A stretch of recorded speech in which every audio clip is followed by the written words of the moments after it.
buenas tardes a todas, buenas tardes a todos.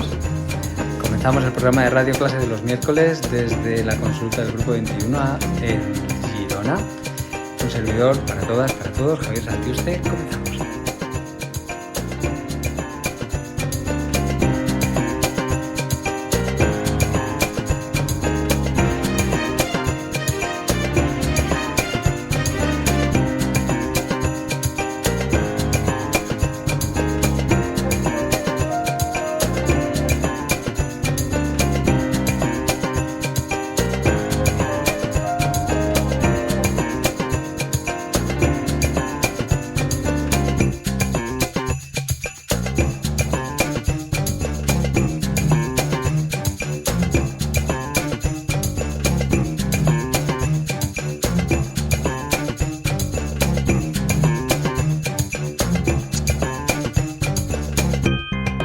Pues aquí estamos y comenzamos.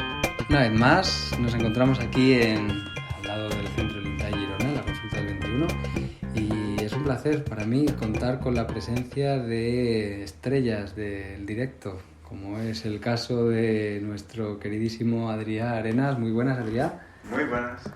Tenemos también otra vez con nosotros a nuestro ya queridísimo Íñigo del País Vasco. Hola, Íñigo, buenas tardes. Buenas tardes, ¿qué tal? Muy bien, y tenemos también a una futura acupuntora y otras muchas cosas que ya es ella. Hola, Ana Buch. Buenas tardes. Ya era hora de que tuviéramos presencia femenina al programa en directo, porque normalmente no hay, y es un gusto. Será prudente, dirá ella, y no preguntaré cosas complicadas, pero lo puede hacer y ya nos gustará. Así que muy bienvenida, Ana. Es un gusto, de verdad. Bueno, pues antes de comenzar con lo que nos incumbe en el programa, que son el cerrar las barreras intestinales, que estuvimos hablando con don Javier Lafuente el otro día, y que estuvimos allí. Bueno, fue un programa entretenido y pudimos ver muchas cositas interesantes también. Da para mucho más. Estamos hablando de una patología muy común y muy habitual en la sociedad en la que vivimos, y claro, un programa de una hora y media no da para explicar realmente bien todo lo que hay que explicar. Y en medicina china, si queremos hacerlo bien, pues tampoco, pero lo vamos a intentar. Vamos a intentar ir por partes y atando cabos, y vamos a ver cómo podemos manejar las cosas. Antes de nada, ¿tenemos alguna cuestión, alguna inquietud, alguna pregunta interesante a resolver por ahí, para ir abriendo y calentando motores? Yo permeabilidad intestinal a tope. Vale. Vengo con ganas ya, toda la semana esperando. Toda la semana sin dormir, viendo cómo poder resolver la permeabilidad intestinal. Vale, Íñigo, ¿alguna pregunta así? Bueno, un día de esto sí que se habló de cómo la madera atacaba la tierra y tal, y bueno, a ver cómo se relacionaba eso también con la permeabilidad. Vale. Bueno, la permeabilidad... Ana, ¿alguna pregunta? De momento escuchamos. Vale. A ver, la permeabilidad intestinal, de la que hablábamos el otro día, que hay muchas causas que pueden provocarla, vamos a partir de la base de que la tenemos. Bien, entonces la tenemos, vamos a intentar resolverlo. El primer objetivo es tratar de descifrar cuál es la causa principal para eliminar factores de riesgo. Y aquí en factores de riesgo entran pues todo lo que estuvimos hablando en el programa anterior, tanto de toxinas como de estilo de vida, como de qué comemos, qué no comemos, inflamamos y la inmunidad se hace inefectiva. Hoy tocaremos un poquito más así en el tema de inmunidad, ¿no? La primera cosa que tenéis que ver, cómo vemos si hay permeabilidad intestinal en una analítica, ¿no? Que también viene bien poder reconocer cuando vemos una analítica general si hay permeabilidad intestinal. Lo primero que tenemos que ver es qué ocurre si hay permeabilidad intestinal. Lo más normal es que la inmunidad se esté resintiendo, y en la parte de la analítica de la serie blanca se pueda ver que hay una reacción en inmunidad al nivel que sea. ¿Cómo podemos intuir que hay problemas de inflamación recurrente en el que casi seguro que va a llegar a permeabilidad intestinal? Pues lo vamos a ver por la parte de la inmunidad que se va quedando remanente, inflamando de manera constante, y que son los glóbulos blancos que viven más tiempo, que son los monocitos, ¿bien? Los macrófagos, que tienen que derivar y que tienen que hacer dos tareas. Una, la de resolver o de inflamar para contener porquería cuando están por allá, son fagocitos, de tal manera que los neutrófilos y ellos van a necesitarse allí en el digestivo. Pero los neutrófilos no viven tanto tiempo, los macrófagos sí, de tal manera que la analítica tiene que aparecer si alguna parte del cuerpo lleva mucho tiempo inflamando. Y los macrófagos empiezan a subir y nos van dando idea de que debe haber una inflamación de bajo grado en algún sitio. Si la clínica no justifica otra cosa, es decir, la persona no tiene problemas recurrentes de vías respiratorias, no tiene asma, no tiene otros procesos en los que justifique que los macrófagos estén altos, pues debe ser del digestivo, porque es la extensión, una de las extensiones más grandes de metros cuadrados de superficie que tiene que reaccionar la inmunidad. Es decir, estamos hablando de unos cuantos metros cuadrados con el intestino delgado.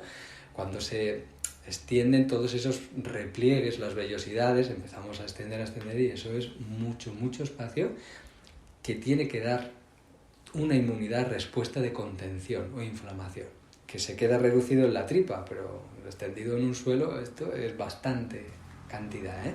Entonces, claro, ¿y qué pasa si la inmunidad está de manera permanente inflamando? Pues lo primero que dificulta mucho el proceso regenerativo. Mientras haya procesos de posibilidad infecciosa o de daño de tejido, lo primero es intentar retirar las células que están dañadas. Esto es una actividad. Si solo estamos hablando de los monocitos, de los macrófagos M1, entonces intentan fagocitar y llaman a los neutrófilos.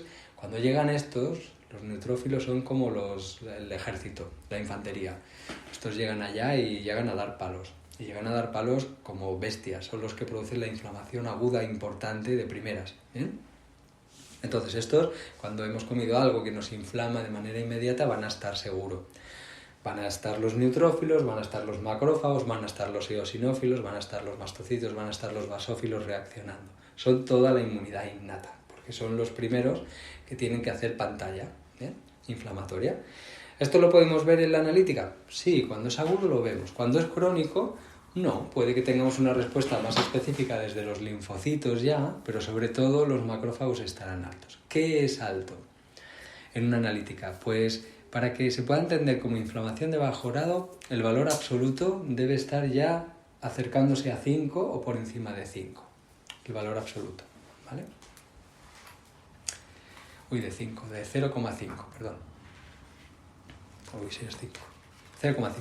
Y en porcentaje, lo mismo. Estamos hablando de que sube del 5% y probablemente estamos en un 7, en un 6, 7, 8, 10% de monocitos en el organismo. Esto no es normal. En una infección aguda que tiene que subir, normalmente subiría el valor absoluto. Si el recuento de leucocitos es normal, podría subir a lo mejor a 0,3, 0,4, si es una infección muy fuerte 0,5, si acaso, en agudo también, ¿eh? Y el porcentaje normalmente subiría a un 5%, 6%, vale, pero en agudo. Y superar el 0,5 sería muy raro de valor absoluto, de tal manera que ya nos está indicando que pues, probablemente lleve tiempo. ¿Cuál es la diferencia? Que si estamos en agudo, los otros están reaccionando también. Pero si tenemos una respuesta inmunitaria en la que no hay reactividad de linfocitos ni de neutrófilos y los monocitos están altos, evidentemente esto es crónico y hay un proceso inflamatorio permanente necesario para que se haga una contención de entrada de bacterias, de toxinas, etcétera, en una superficie muy grande que normalmente es el digestivo. ¿Capacidad regenerativa? Pues poca. ¿Consecuencia? Pues aunque no nos entre muchas porquerías que degraden la mucosa, no se va a poder regenerar, con lo que al final se va dañando. Y al final empieza a hacerse permeable. ¿De acuerdo? Si además están entrando cosas que la dañan, que es lo más habitual, pues bueno, ya tenemos que ver si tiene componente emocional, con el estrés que ya hablábamos el otro día también, si tiene componente directo físico traumático, en el sentido de está entrando mucha saponina, que están literalmente degradando la mucosa, como explicábamos, ¿no? La saponina va arrastrando poros, va generando pequeños poros, Y esos poros, pues, cuando son unos cuantos miles, nada, pero cuando ya la cosa llevamos produciendo una degradación de 10 años, de 15 años, pues ya la cosa se complica y empieza a manifestarse muy evidentemente inflamaciones recurrentes en la tripa, que ya nos indican eso. ¿Qué más podemos ver? Pues lo vamos a ver, ¿sí? Una inflamación aguda, ¿cuánto puede durar? Es decir, si estamos hablando de digestivo, si te hacen la analítica en ayunas, ¿va a verse todavía la del día anterior, si es en agudo, o no dura tanto? Sí, se verá, porque depende, ¿eh? Pero si es un agudo y se resuelve, son 12 horas, 24 horas, ¿bien? Si la innata lo consigue resolver.